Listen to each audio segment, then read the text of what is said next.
what's coming.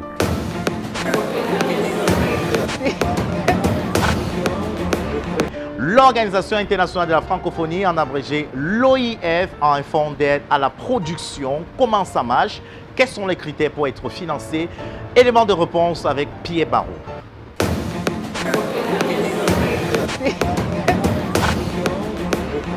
L'Organisation internationale de la francophonie a un fonds d'aide pour le cinéma et l'audiovisuel qui fonctionne depuis plus de 30 ans. Donc ce fonds soutient des projets dans 37 pays en tout, dont plus de 20 en Afrique subsaharienne.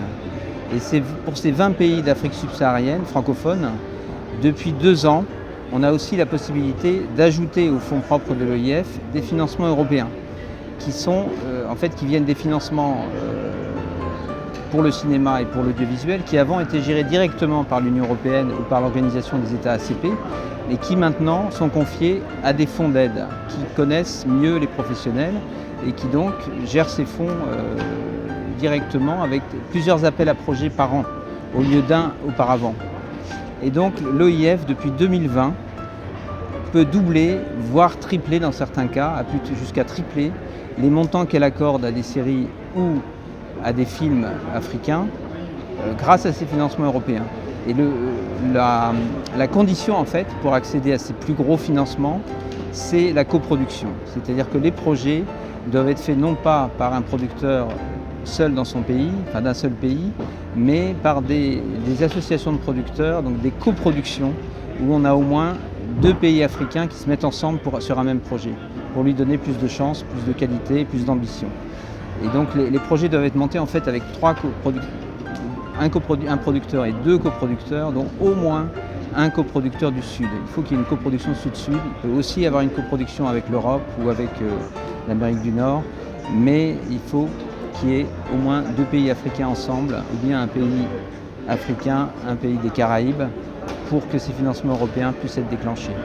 Et ce système a fait que l'OIF en 2020 a pu pratiquement doubler ses aides à la production avec ces financements européens.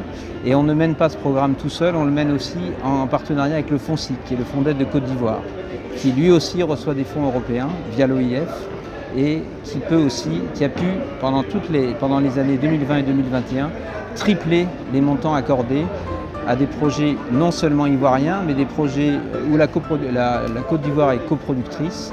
Donc ils ont pu aider également des projets burkinabés en coproduction avec la Côte d'Ivoire, des projets sénégalais en coproduction avec la Côte d'Ivoire et même un projet togolais coproduit avec la Côte d'Ivoire.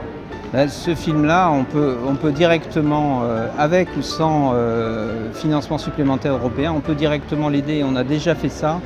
Les aides à la finition du Fonds Images de la francophonie, du Fonds d'aide de l'OIF, sont faites pour à la fois finir les films, mais aussi intervenir sur des versions, des nouvelles versions des films qui permettent d'avoir une plus grande diffusion. Donc ça nous est déjà arrivé de soutenir des projets en créole haïtien, par exemple, pour qu'ils soient disponibles en français et diffusés plus largement. On a aussi aidé une série malienne en bambara qui a été doublée en français pour avoir une plus large diffusion. Un film tourné, que ce soit en pidgin ou même en anglais du Cameroun, peut tout à fait être aidé pour être disponible en version française, avec un bon doublage français. Ça fait partie tout à fait des objectifs du fonds. Il suffit que le producteur présente une demande au Fonds Images de la francophonie. Alors c'est évidemment des papiers, des documents à fournir, mais c'est quand même une procédure qui est beaucoup plus simple que par le passé. C'est un dépôt de projet sur un site et on présente un prémontage du film. Le film est déjà disponible de toute façon. Et donc l'aide peut être accordée, le délai entre le dépôt de la demande et la réunion de la commission qui va décider est à peu près de 3 mois, 3 mois et demi. Ce qui peut paraître long pour certains producteurs, mais voilà, on a des commissions internationales qui se réunissent, qui doivent regarder tous les dossiers et puis sélectionner les dossiers les plus prometteurs, les plus intéressants, les plus porteurs. Et donc ça prend quand même un peu de temps.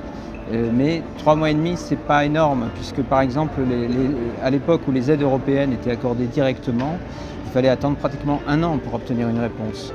Donc le Fonds Images de la francophonie a une procédure un peu plus rapide, un peu plus directe, mais évidemment, c'est quand même un fonds international, donc il faut réunir des gens, il faut les faire intervenir, il faut sélectionner des experts qui sont habilités à choisir les meilleurs projets. On reçoit beaucoup de projets du Cameroun et on en aide assez peu. C'est un des pays où le taux de réussite des projets est le plus bas. La raison, c'est laquelle? C'est peut-être un peu la proximité du Cameroun et du Nigeria, c'est que je pense que les producteurs camerounais sont toujours pressés et ils veulent produire très vite. Et un fonds d'aide, ça demande du temps. Il faut pouvoir être très patient, attendre beaucoup de temps avant d'avoir une réponse, bien fignoler au maximum les projets, les scénarios avant de présenter, parce qu'il y a une concurrence internationale et les autres producteurs prennent plus de temps. Donc le handicap, je dirais, du Cameroun, c'est justement d'être peut-être trop dynamique et de pouvoir aller trop vite dans la production. Et pour un fonds d'aide international, il faut prendre beaucoup de temps, il faut être très patient. Donc, mais je pense que ça viendra. On a aidé récemment un projet de court-métrage d'animation du Cameroun qui est très créatif, très intéressant. Darius Meke, qui a lui-même sa chaîne de télévision et qui produit en fait, et qui a pris l'initiative de produire ce court-métrage. Donc on espère que ça va donner un signal intéressant pour d'autres producteurs qui vont se dire voilà, nous aussi on peut le faire, mais essayons de fournir les meilleurs scénarios, le meilleur projet avant d'attaquer la production. Avez-vous vu le film des Fisherman's Diary qui est sur Netflix? J'ai vu des extraits, j'ai pas vu le film en entier. Mais effectivement, ça m'a beaucoup impressionné, hein, la qualité du film. Je pense que il y a effectivement, au Cameroun anglophone, il y a une qualité de production. Il y a à la fois un mode de production qui s'inspire du Nigeria pour le dynamisme, pour la capacité à toucher le public, à avoir des histoires très dramatiques et très spectaculaires. Et en même temps, quand je vois les images, j'ai l'impression de voir un niveau de qualité de production et de finition qui est même encore meilleur que beaucoup de films nigérians. Donc je pense qu'il y a beaucoup d'avenir dans cette région et que les francophones du Cameroun doivent s'inspirer de la dynamique qui existe.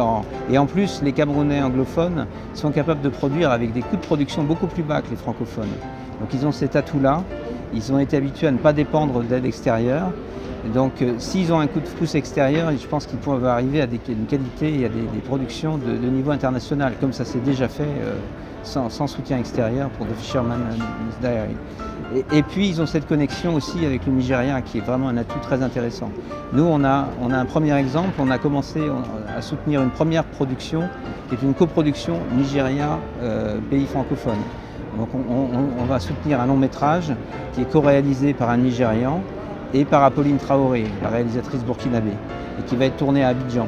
Donc on peut tout à fait imaginer des coproductions entre le Cameroun et le Nigeria, puisque les atouts des deux pays sont complémentaires en fait.